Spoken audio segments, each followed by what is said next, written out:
pagtulong ay nagiging obligasyon. Yes. Kaya merong research na nagsasabi na kaya marami daw Pilipino ang hindi talaga umaasenso. Kasi aasenso dapat sila kung nag-focus sila sa sarili nila.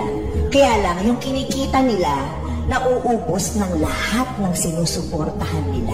Kaya yung sarili niyang pag-asenso, hindi niya naituloy. Ang ending, lahat silang nanatili sa ganung level. Hindi siya nakaangat dahil yung pangpaangat niya sana, naubos ng lahat ng umasa sa kanya. Yes. Kaya yung kagustuhan mo dapat mag-share ka kasi masarap naman talagang mag-share, di ba? Pero pag naging obligasyon na yon at nakakasagabal na yun, sa sarili mong pag-angat, dapat daw hindi ganon.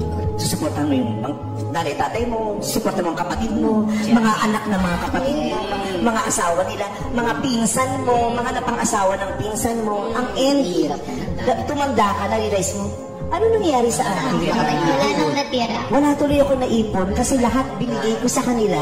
Tapos ngayon ako nang may kailangan na hindi naman nila ako masusuportahan kasi may iba na rin silang sinusuportahan. Ang sakit-sakit. Opo.